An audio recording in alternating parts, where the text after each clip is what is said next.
is having the same issues and problems which are there in the rest of the country, because we have a BJP government here and there's a BJP government at the center.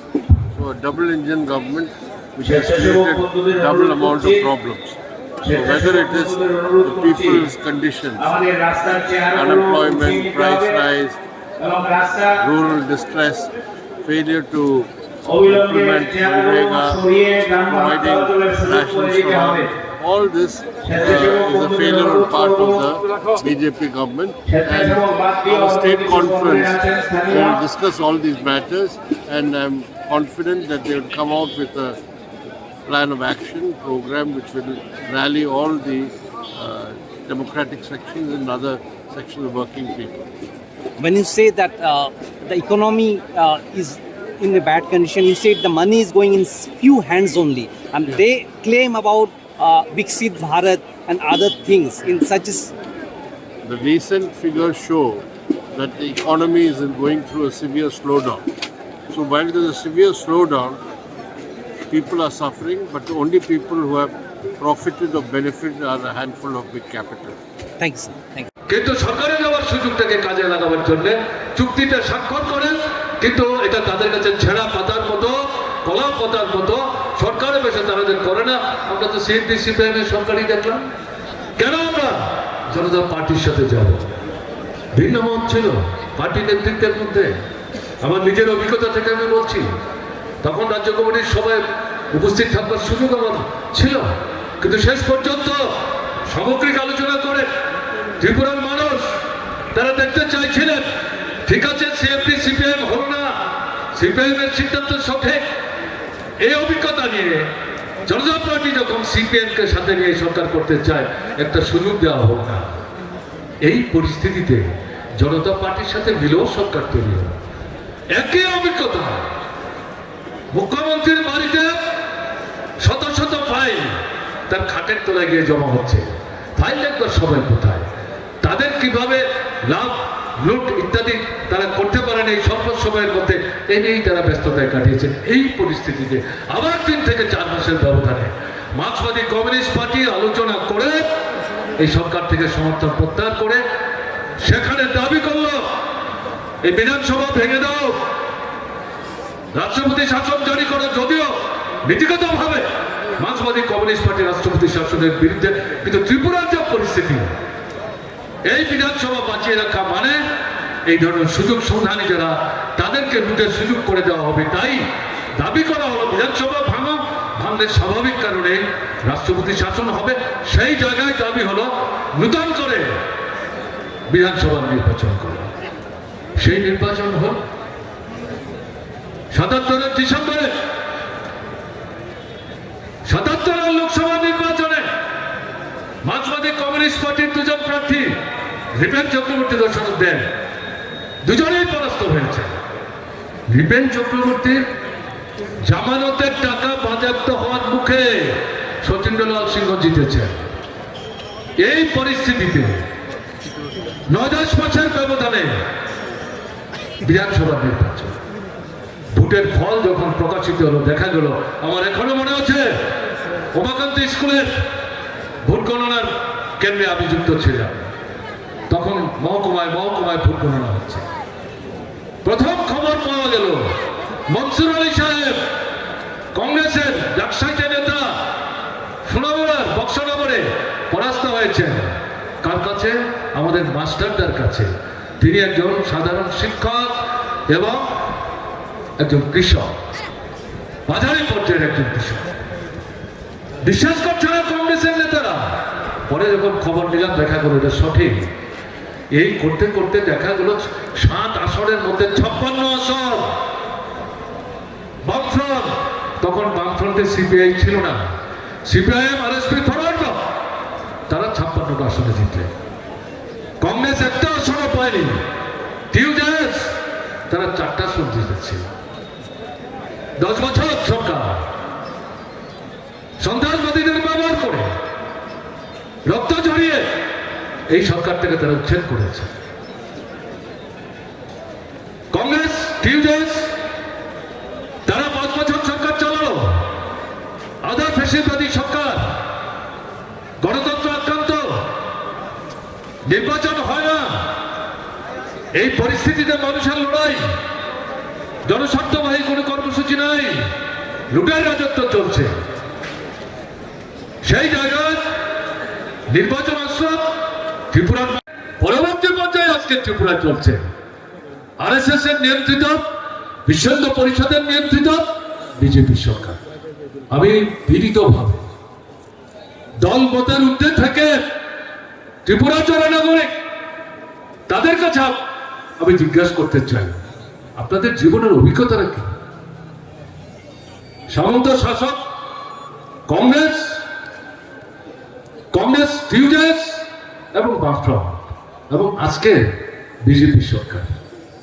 বামপন্থী front সরকারের সাথে BJP থেকে শুরু করে কংগ্রেস সামন্ত সরকার, সামন্ত শাসন, তার কোনো মিল আছে?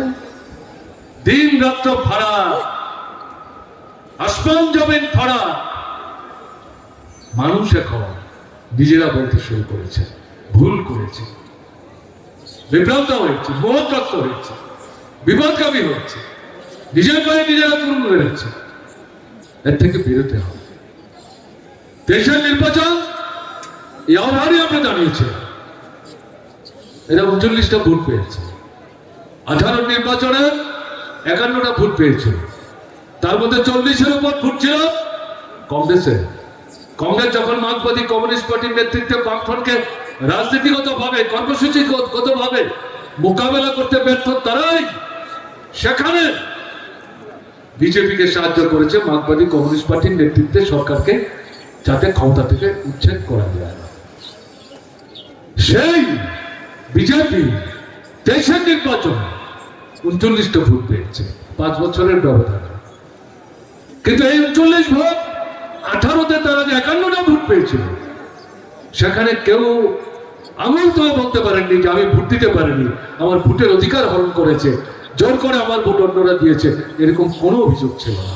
রাত্র 1:30টার সময় পর্যন্ত কৈলাসহরে ধর্মনগরে মুসলিম মা 6 মাসের শিশু কোমরে নিয়ে, কাঁখে নিয়ে লাইনে দাঁড়িয়ে ভোট দিয়ে গেছেন নির্বিঘ্নে।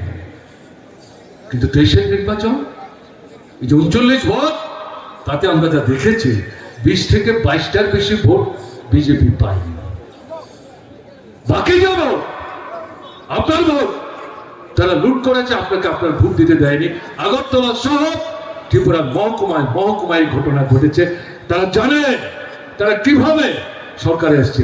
মুখ্যমন্ত্রী নিজে জানেন উপনির্বাচনে বর্দলী থেকে তিনি কিভাবে জিতেছেন, পরের নির্বাচনে এই বর্দলী থেকে তিনি কিভাবে জিতেছেন তিনি নিজেই তো জানেন। আমাদের ব্যাখ্যা করার কি দরকার আছে? এরকম একটা পরিস্থিতিতে দাঁড়িয়ে এরা ভীত, এরা সন্ত্রস্ত, এরা বুঝতে পারছেন জনগণ এটাকে মেনে নেবে। তাই যেটা আপনাদের কাছে বলতে চাইছি, আমার আগে বলেছেন জিতেন চৌধুরীও বলার চেষ্টা করেছেন কেন আমাদের এই মিটিংটাকে তারা বাধা দেওয়ার চেষ্টা করেছে। বাধা দিয়ে কি মানুষকে আটকানো গেছে? পেরেছে? আপনাদের জানার জন্য বলছে, পুলিশ পরশুদিন সংঘাত ইনসিস্ট করেছে দরখাস্ত লিখে দিন 3000-এর বেশি লোক হবে না। আরে এটা কেমন করে কথা হবে? পুলিশ ঠিক করবে আমাদের জনসভায় কত লোক হবে? শুনেছেন এরকম কাণ্ড? এটা পুলিশের কথা না, মন্ত্রিসভার রাজনৈতিক যে নেতৃত্ব, মুখ্যমন্ত্রী সহ তাদেরই এই পরামর্শ। তো আমরা তো সেখানে বলেছি দরখাস্ত না রাখতে পারে কিছু করার নেই, মিটিং হবে, যেখানে আটকাবে সেখানে মানুষ বসবে, সেখানে প্রতিনিধি হবে। পেরেছে আজকে আমি যেটা বলি, এই পরিস্থিতি থেকে মানুষ মুক্তি চায়। শুধু মার্ক্সবাদী কমিউনিস্ট পার্টির লোকটা, বিজেপির মধ্যে কিছু সৎ ভাবনা চিন্তার লোক আছে,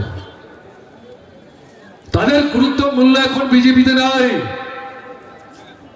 এরা এখন ক্ষুব্ধ বিক্ষুব্ধ হয় নিজেরাও বলতে শুরু করেছে। এরকম ভাবে তো আমরা ভাবতে পারিনি। এটা কি চলছে? অরাজকতা চলছে, এর পরিবর্তন দরকার। এরা তো আমাদের সঙ্গে কথাবার্তা বলতে গিয়ে এই বিষয়গুলো বলছে, এ তো তৈরি করা কথা না। উদয়পুরে খিলপাড়ার কাছে যে মহিলা বাড়িতে ঢুকে লুণ্ঠন করলো, স্বামীর মাথা ফাটালো, চোখের জলে বুক ভাসিয়ে সোশ্যাল মিডিয়ার কাছে বলতে গিয়ে হাত জোর করে মুখ্যমন্ত্রীর দৃষ্টি আকর্ষণ করে তিনি যে বলেছিলেন, মুখ্যমন্ত্রী আমি তো বিজেপি, গত বিধানসভা নির্বাচনে আমি বিজেপির জন্য কাজ করেছি, আমাকে আজকে যারা আক্রমণ করছে, বাড়িতে এসে যারা লুণ্ঠন করছে এরাও বিজেপি, কেন তারা আমাকে আক্রমণ করছে? কোনো জবাব নাই। আপনার দৃষ্টি আকর্ষণ করছে, হাত জোর করে বলছি একবার আসুন, আমাদের খোঁজ নিন, আমাদেরকে আক্রমণের হাত থেকে রক্ষা করার চেষ্টা করুন। গেছে মুখ্যমন্ত্রী? কোনো মন্ত্রী গেছে সেখানে? না। ওরা জগতা চলছে। কোথায় আইনের শাসন? জঙ্গলের শাসন চলছে। মায়েদের পুরুষদের উপর বৃহৎ আক্রমণ সংঘটিত হচ্ছে, কিশোরীদের উপর বৃহৎ আক্রমণ সংঘটিত হচ্ছে। থানায় গেলে পর আমি সব থানার কথা বলছি, কোনো থানায় কেন আসছিলেন? মন্ডলের কাছে যান, আলোচনা করে মীমাংসা করবেন, মামলা করবেন, কোর্টে যাবেন, আরো পয়সা খরচ হবে, আরো তো ব্যতিব্যস্ত হবেন, অসুবিধা হবে। চা বিস্কিট খেতে খেতে এই সমস্ত কথা রসিয়ে থানার কোনো দ্বারা বলছেন, বুঝতে পারছেন? এই দুঃসাহস তাদের কোথেকে আসছে?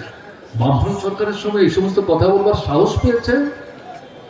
আমি একটা দৃষ্টান্ত দিচ্ছি, আগরতলার পূর্ব থানা মহিলাদের জন্য আমরা থানা করেছে। অত্যন্ত মহিলা থানায় গিয়ে যখন অভিযোগ করছিলেন, এই থানায় সমস্ত কর্মচারী ছিলেন মহিলা, যিনি প্রধান অফিসার তিনি তার সাথে খারাপ ব্যবহার করছিলেন। অভিযোগ সত্য না মিথ্যা যাচাই করবার চেষ্টা করছিলেন, তার অভিযোগ রাখেনি। পরবর্তী সময় যখন সরকারের দৃষ্টিতে আনলো, এই থানার ওয়ান এন্ড অল প্রত্যেককে সেখান থেকে সরিয়ে অন্যত্র বদলি করে দেওয়া হয়েছে এবং তাদের বিরুদ্ধে তদন্ত করে কার্যকরী ব্যবস্থা নেওয়ার নির্দেশ বামফ্রন্ট সরকার দিয়েছে। আজ অব্দি যত ভোট হয়েছে ত্রিপুরায় মানুষ ভোট দিতে পারে, লুটের রাজত্ব চলেছে, ভোট লুট।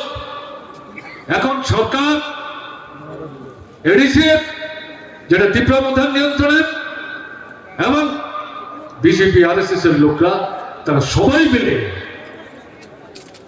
একাত্তা হয়ে লুটের রাজত্ব চালাবার চেষ্টা করছে। কাজেই এগুলো শুধু বললে হবে না, এই অবস্থা থেকে বেরিয়ে আসবার জন্য সামনের দিনে বৃহত্তর সংগ্রাম সংগঠিত করতে হবে। অবশ্যই মার্ক্সবাদী কমিউনিস্ট পার্টি তার নেতৃত্বে বামফ্রন্ট তারা গুরুত্বপূর্ণ ভূমিকা নেওয়ার চেষ্টা করছেন, আক্রান্ত হচ্ছেন, শহীদের মৃত্যুবরণ করছেন, বাড়িঘর পুড়িয়ে দিচ্ছে, তাদের পরিবার প্রতিপালনের জন্য তাদের যে আয়ের উৎসব সেগুলো ধ্বংস করে দিচ্ছে, কিন্তু মাথা মতো করছে না। এটা থাকবেন, কিন্তু আপনাদের কাছে আবেদন থাকবে, নতুন মানুষের কাছে যেতে হবে। কাল যিনি বিজেপি ছিলেন তার সঙ্গে কথা বলুন, বুঝবার চেষ্টা করুন, তার মন জয় করার চেষ্টা করুন, তাকে সঙ্গে আনুন। কাজে আমাদের শক্তির যে বৃত্ত এটাকে প্রসারিত করতে হবে। আমি যেই কারণে উল্লেখ করবার চেষ্টা করেছি, ৭৮-এর লোকসভা নির্বাচন এবং বিধানসভা নির্বাচন ৬ থেকে ৭ মাসের মধ্যে মৌলিক গুণগত পরিবর্তন। মানুষ চাইলে সবকিছু করতে পারে, মানুষের ঐক্য শক্তির কোনো বিকল্প নাই। তাই আপনাদের কাছে যেটা থাকবে আমাদের আবেদন, এই সম্মেলন কি আলোচনা করবো? আমরা কি ওখানে শুধু গলা ফাটিয়ে রক্ত চিনিয়ে সেখানে রক্ত বের করে বক্তৃতা করবো? কি চলছে দেশে? দেশকে বাদ দিয়ে ত্রিপুরা তো এই সমস্যা থেকে বেরোতে পারবে না। ডাবল ইঞ্জিন দিল্লি সরকার যে দৃষ্টি নিয়ে চলছে, ত্রিপুরার বিজেপি সরকার সেই দৃষ্টি নিয়ে চলছে, তার কাছ থেকে বিকল্প আমরা কি আশা করবো? কাজে সেদিক থেকে জাতীয় স্তরে যে আন্দোলন হচ্ছে, শ্রমিক, কৃষক, কর্মচারী, ছাত্র, যুবক, উপজাতি, তফসিলি, ওবিসি, সংখ্যালঘু, ছোট বাজারি ব্যবসায়ী, তারা যে এগিয়ে আসছেন, নতুন ঢঙে আন্দোলন তৈরি করবার চেষ্টা করছেন। তাতে যেমন ত্রিপুরায় বামপন্থী ফ্রন্টের নেতৃত্বে গণতান্ত্রিক শক্তিকে নিয়ে আমাদের লড়াই অংশগ্রহণ করতে হবে। সঙ্গে সঙ্গে ত্রিপুরায় যে অরাজকতা চলছে, ত্রিপুরায় যে ফ্যাসিস্ট সন্ত্রাস চলছে, ত্রিপুরায় যে জঙ্গলের শাসন চলছে, এর থেকে ত্রিপুরাকে বের করে আনতে না পারলে পর খাদ্য, বস্ত্র, বাসস্থান, শিক্ষা, স্বাস্থ্য কোনো সমস্যার সমাধান করা যাবে না। কাজেই এদেরকে জনগণের মধ্যে থেকে বিচ্ছিন্ন করতে হবে, কোণঠাসা করতে হবে, নতুন শক্তির সমাবেশ করতে হবে। তার জন্য আগামী দিনে আমাদের পার্টির রাজ্য সম্মেলনে, এটা সর্বভারতীয় পার্টির যে মহাসম্মেলন, তার প্রস্তুতি, কিন্তু ত্রিপুরার বিষয়টাকে আলাদা করে আলোচনা করে সামনের দিনে ত্রিপুরা আমরা কি করতে চাই তার জন্য আমরা কর্মসূচি গ্রহণ করব। আপনাদের কাছে আগাম আবেদন করে রাখতে চাইছি, এই সম্মেলন থেকে ত্রিপুরার মানুষের স্বার্থে যে গুরুত্বপূর্ণ জ্বলন্ত দাবিগুলোকে সামনে রেখে নানা ঢঙের যে আন্দোলনের কর্মসূচি আসবে, আজকে যেভাবে সমস্ত প্রতিকূলতা, ষড়যন্ত্র উপেক্ষা করে আপনারা এই সমাবেশে সমবেত হয়ে লড়াই নতুন বার্তা দিয়েছেন, রাজ্য সম্মেলন থেকে যে বার্তা আপনাদের কাছে যাবে আহ্বান হিসাবে, তাকে বাস্তবায়নের জন্য আপনাদের কাছে আগাম আবেদন রাখবো। সেই লড়াইয়ের আরো বৃহত্তর শক্তি নিয়ে ঘর থেকে বেরিয়ে ময়দানে দাঁড়িয়ে এই দুশ্মন যে সরকারটা, জনবিরোধী যে সরকারটা, তাকে কোণঠাসা এবং পরাস্ত করবার জন্য আমাদের লড়াইকে তীব্র এবং ব্যাপকতর করতে হবে। এই শপথ আপনারা এখান থেকে নিয়ে যাবেন, এই বিশ্বাস ব্যক্ত করে আপনাদেরকে আরেকবার আন্তরিক সংগ্রামে অভিনন্দন জানিয়ে, অনেকক্ষণ অন্যদের কথা শুনেছেন, আমি সংক্ষেপে বলবো ভেবেছিলাম, কিন্তু একটা যে সংক্ষেপে বলা সম্ভব হলো না, তার জন্য মার্জনা করবেন। আপনাদেরকে অভিনন্দন জানিয়ে আমি আমার কথা বলা শেষ করছি। ভালো থাকবেন, আমার নমস্কার। सम्मेलन के शुरुआत इस तरह के महासभा में शुरू होता था और हमेशा वो विवेकानंद मैदान में हमारा सम्मेलन होता था। पहले बार हमारी पार्टी का ये जनसभा उस मैदान में नहीं हो रहा है, क्योंकि भाजपा सरकार ने उसके लिए अनुमति नहीं दिया है। लेकिन जिस बड़े तादाद में आप आज अभी यहाँ अगरतला शहर के चौरास्ते में इकट्ठे हुए हैं, ये सरकार के लिए मुंह तोड़ जवाब है।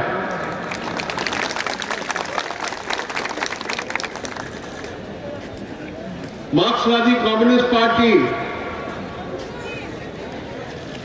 और त्रिपुरा का कम्युनिस्ट आंदोलन हर तरह के हमलों को, दमन को सामना करते हुए आगे बढ़ा है। और हम भाजपा और भाजपा की सरकार को ये बताना चाहते हैं कि the more you attack us, the more we will rise up. जितना भी तुम हमला करोगे हमारे ऊपर, उतना ही हम आगे उठेंगे और बढ़ेंगे। साथियों, हम भाजपा सरकार को एक महीने में धन्यवाद देना चाहता हूं, क्योंकि हमारी पार्टी जो त्रिपुरा की सबसे बड़ी विपक्षी पार्टी है, उस पार्टी को अपने राजनीतिक काम करने के लिए, एक जनसभा आयोजन करने के लिए अनुमति नहीं दी है, रोक लगाया है। इससे त्रिपुरा का जनतंत्र का क्या हाल है वो पूरे देश के सामने पर्दाफाश हो गया है। जनतंत्र की हत्या भारतीय जनता पार्टी के डीएनए में है, जीन्स में है। ये जो त्रिपुरा में भाजपा जनतंत्र पर हमला जो कर रहा है, उसी तरह का हमला पूरे देश में जनतंत्र पर मोदी सरकार कर रही है। पिछले 11 वर्षों में मोदी सरकार के कार्यकाल में हमने देखा है कि किस तरह वो हमारे देश के संसदीय प्रणाली को खत्म करने की कोशिश की है। हमने देखा है किस तरह विपक्ष के नेताओं को जेल में बंद किया है। अभी दिल्ली में विधानसभा का चुनाव हो रहा है। वहां के मुख्यमंत्री अरविंद केजरीवाल को पार्लियामेंट के चुनाव के ऐन मौके पर गिरफ्तार करके जेल में बंद कर दिया। उसके पहले झारखंड में जो हेमंत सोरेन मुख्यमंत्री था, झारखंड मुक्ति मोर्चा का नेता, उसको भी गिरफ्तार करके जेल में बंद कर दिया। तो मोदी सरकार के लिए विपक्ष पर हमला करना, उन पर झूठे मुकदमे चलाना और उसको जेल में बंद करना, ये तो साधारण बात हो गई है। आज भी मोदी सरकार साजिश कर रही है कि हमारे देश में जो जनतंत्र का ढांचा है उसको बदलने के लिए अभी पार्लियामेंट में उन्होंने संविधान को संशोधन करने के लिए एक बिल पेश किया है। उसमें कहा गया है कि लोकसभा का चुनाव और देश में जितने भी राज्यों का विधानसभाएं हैं, वो चुनाव साथ साथ चलाएंगे। और हमारे देश में अभी संविधान में बताया गया है कि कोई विधानसभा का चुनाव हो तो 5 साल का कार्यकाल रहेगा।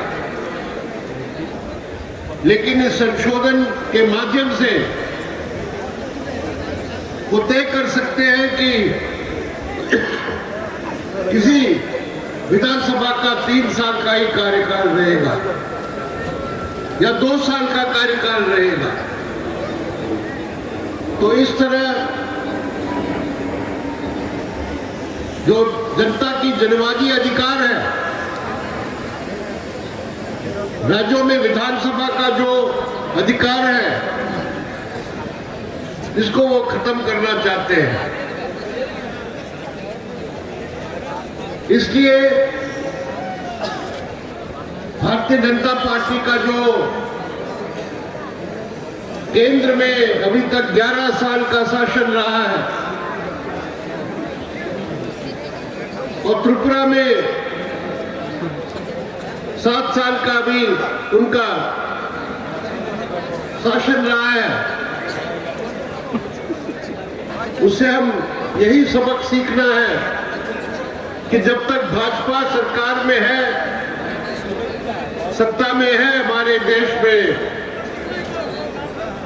जनतंत्र खतरे में रहेगा। और इसीलिए मार्क्सवादी कम्युनिस्ट पार्टी तमाम सेक्युलर और जनवादी ताकतों के साथ मिलके जनतंत्र की रक्षा के लिए संघर्ष करेंगे। दूसरी बात यह है कि मोदी सरकार का चरित्र हमारे देश में जो आरएसएस है, जो सबसे प्रतिक्रियावादी शक्ति है, जो चाहते हैं कि हमारे देश में फांसीवादी तरीके का एक हिंदू राष्ट्र कायम हो, उसी के एजेंडा पर काम करने वाली सरकार है। और उसका परिणाम हम पूरे देश में देख सकते हैं। और त्रिपुरा में भी यही हमने अनुभव किया है। पहले जब हम मोर्चे की सरकारें होती थी तो त्रिपुरा में कोई सांप्रदायिक तनाव और दंगे नहीं होते थे, लेकिन आज आरएसएस और भाजपा के साजिश के कारण जगह जगह पर त्रिपुरा में सांप्रदायिक लड़ाई और दंगे हुए हैं। और यही उनका गेम प्लान है। पूरे देश में हिंदू मुस्लिम तनाव बढ़ाना, हिंदुओं को बताना कि आप इकट्ठे हो, एक हो और एक हिंदू राज कायम करना है। ये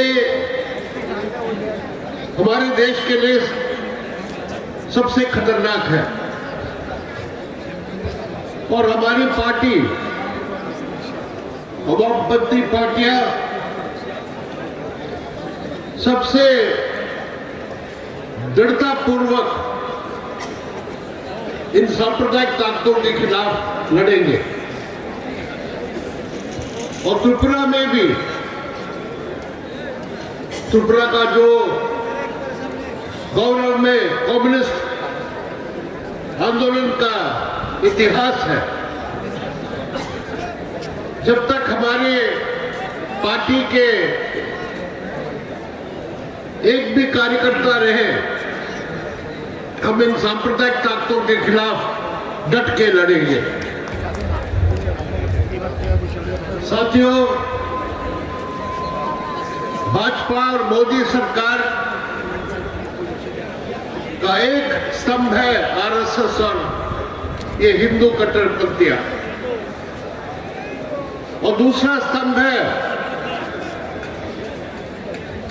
हमारे देश के बड़े कॉर्पोरेट्स, हमारे देश के बड़े पूंजीपति।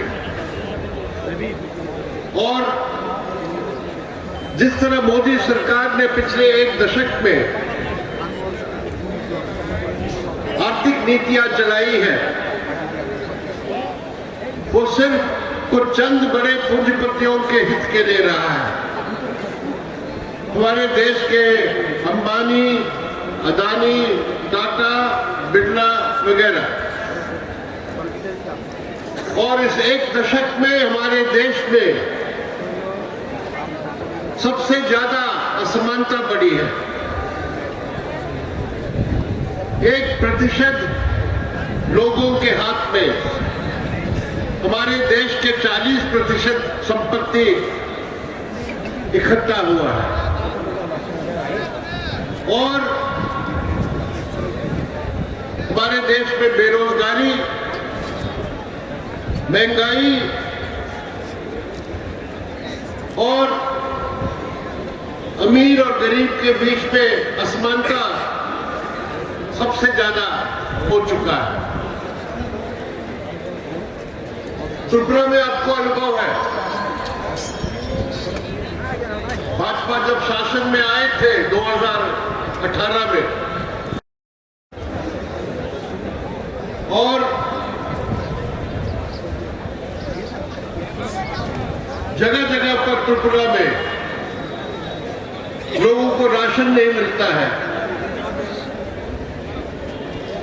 ट्राइबल इलाके में भुखमरी के केसेस भी सामने आए हैं। इसीलिए त्रिपुरा के आम जनता के लिए, उनके आर्थिक अधिकारों के लिए, उनके सामाजिक अधिकारों के लिए और उनके जनवादी अधिकारों के लिए मार्क्सवादी कम्युनिस्ट पार्टी इस सम्मेलन में पूरी तरह बहस करके एक कार्यक्रम तय करेगी। वो कार्यक्रम भारतीय जनता पार्टी की सरकार, राज्य सरकार और केंद्र सरकार के नीतियों के खिलाफ एक वैकल्पिक कार्यक्रम और नीतियां पेश करेगी। और इस सम्मेलन में हम फैसले लेंगे कि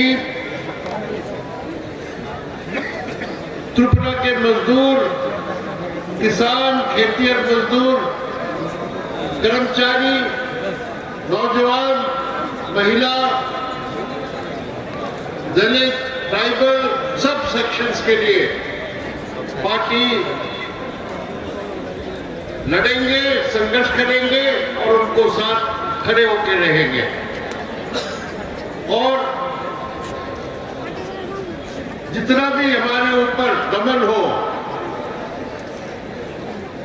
लाल झंडे के साथ जो खड़े हैं हमारे साथी, आप सब लोग जहां हजारों के तादाद में जो खड़े हैं, मुझे पूरा विश्वास है कि मार्क्सवादी कम्युनिस्ट पार्टी जो कार्यक्रम अपनाएगी, उस कार्यक्रम के साथ खड़े होकर आप कंधे से कंधे मिला के संघर्ष करते हुए आगे बढ़ेंगे। आप सभी साथियों को मैं दोबारा हार्दिक अभिनंदन करता हूं। इनकलाब जिंदाबाद।